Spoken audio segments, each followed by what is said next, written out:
I do respect him. Do you? Why? He's a leader of his country. I say it's better to get along with Russia than not. Donald Trump expresses his respect for Vladimir Putin in an interview with Fox News, adding that he would welcome any assistance from Moscow in fighting Islamic State. Fires, smoke bombs, broken windows. This week's riots break out at California's Berkeley University. It's all over a planned speech by a Donald Trump supporter. Ma'am?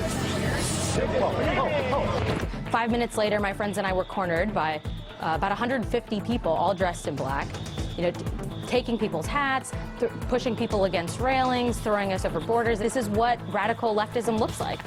And in the wake of another terror attempt in France, even leftist hopefuls in the upcoming presidential election are starting to sound an awful lot like their right-wing rivals.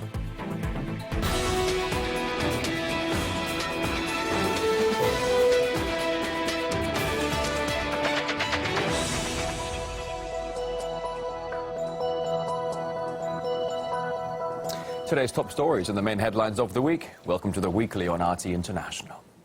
Donald Trump has said he respects the Russian President Vladimir Putin and would welcome any assistance from Moscow in the fight against ISIL terrorism. The comments were made in an interview with Fox News. I do respect him. Do you? Why? Well, I respect a lot of people, but that doesn't mean I'm going to get along with him. Putin's a killer. A lot of killers. We get a lot of killers. Why, you think our country's so innocent?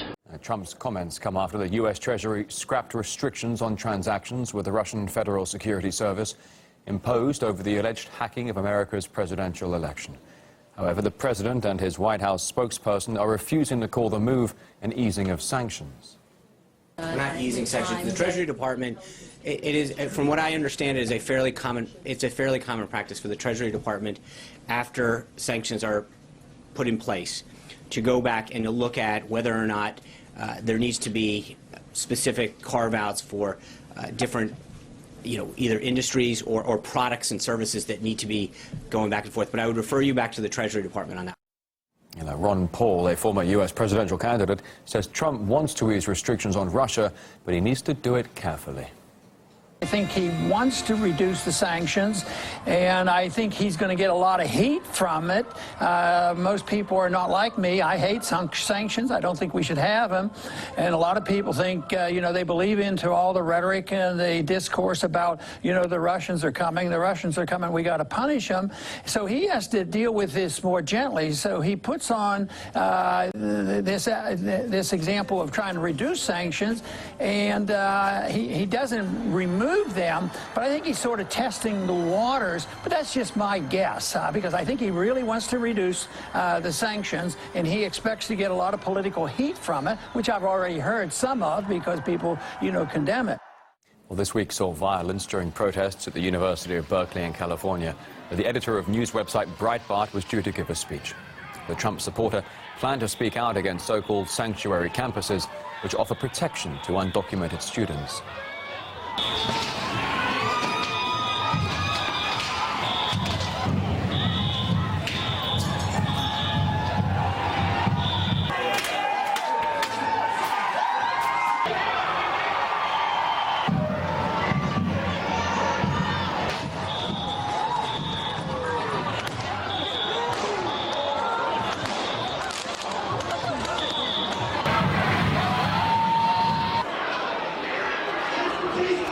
Activists smashed windows, including a building where Milo Yiannopoulos was supposed to give his speech.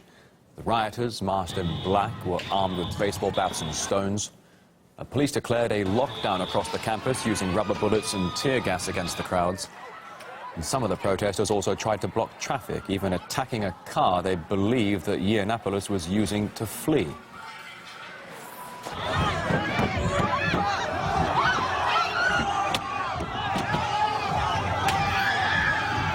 Some Trump supporters were beaten and attacked with pepper spray by demonstrators. I'm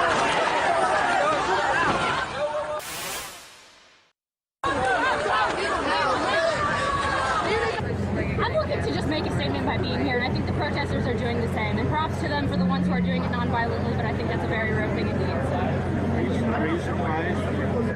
Ma'am? Thank you. Are you surprised,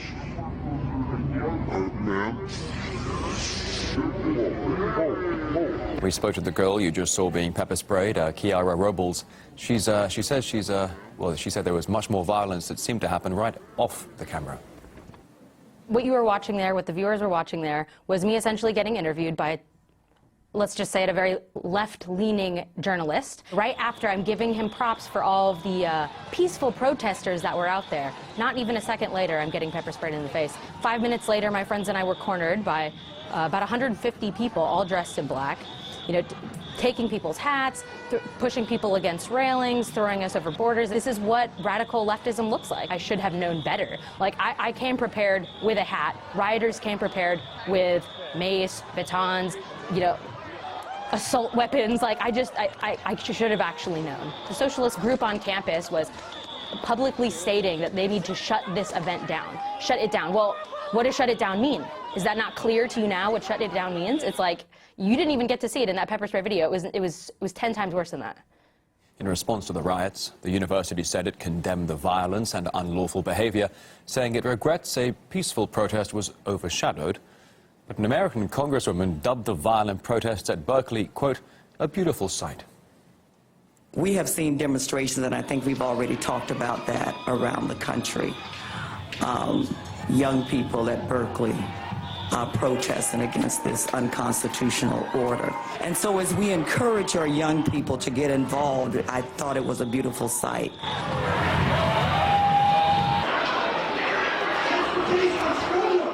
The Berkeley riots were part of protests across the country against Trump's recent executive order about temporary travel restrictions against citizens from 7 Muslim-majority countries.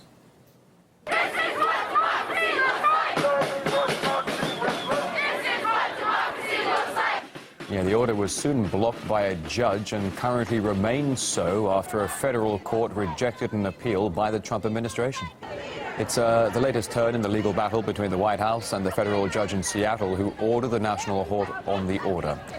The wave of resistance to Trump's policies has given some the impression that the country is at a war with its new president. However, an opinion poll released by Reuters this week found that more people agree with Trump's travel restrictions than disagree with it. And another recent poll showed 2/3 of likely American voters approve the temporary ban on refugees from Iraq, Syria, Iran, Libya, Somalia, Sudan, and Yemen. Now, we can show you some of the protest hotspots in America, mostly along the coastal areas. Stronghold upper northeast, that's New York and Washington, D.C. And then over to the northwest is Seattle. That's where the original block on travel restrictions came from. RT's Caleb Mopan went further inland to find out why not all people there share the anti-Trump sentiment. After Trump won, chaos took hold in America's big cities.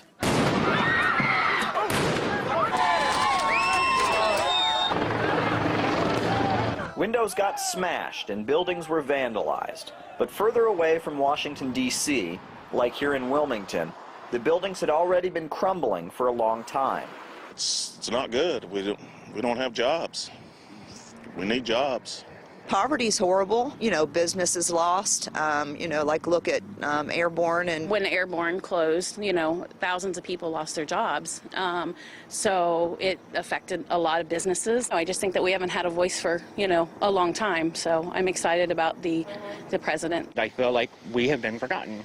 After DHL pulled out of Wilmington, our little town crashed, and I feel like Trump is going to maybe better that. He came here twice. The signs in the community and in the farmers' land and stuff, it was all Trump. Yeah, people would like to see a change. When it comes to protesters, locals say they don't mind people speaking up, but they don't understand what all the fuss is about. It's crazy. I mean, I think that, people don't get their way, and so they gotta act like children. And I'm a little disgusted with these people. I don't get that. It's not going to change anything. That is ridiculous to me. I mean, if they want to be heard, I think there's other ways that you can do that and not be violent. They certainly don't see Trump the way mainstream media has portrayed him, as a racist xenophobe. They're perpetuating the hate. It's the media. I think that there's a lot that is coming from the opposite party. There's a lot bigger things that are going on in our country that we need to deal with and stop this. I didn't like either one of them. I didn't want either one of them. I weighed, the two evils. I feel like Trump's going to do better for us. I'm hoping he can do some of the things he said. Times are hard here in Ohio, with many jobs in manufacturing eliminated. The local community has worked very hard to draw attention to its plight. Obama visited Clinton County back in 2008 and even made a radio campaign bemoaning local hardships. But locals say that after he became president, the hope and change never really arrived. Michael O'Mackerly worked at a local shipping center for 11 years before being laid off along with thousands of others. He and his family get by his earnings as a craftsman, making bespoke knives. He says thousands of other families here haven't been so lucky, and that the Obama years weren't so great for Wilmington. When Barack Obama came through the town, he promised that he would, that we'd be #1 on his agenda. Well, the votes didn't show that we voted for him.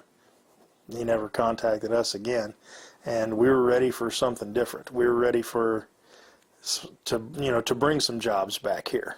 We're really concerned about the economy. Just on my small street here, we probably had 7 houses for sale. Only Trump visited the area twice during his campaign, promising to bring better days. Just a week into the Trump presidency, it's too early to judge his performance.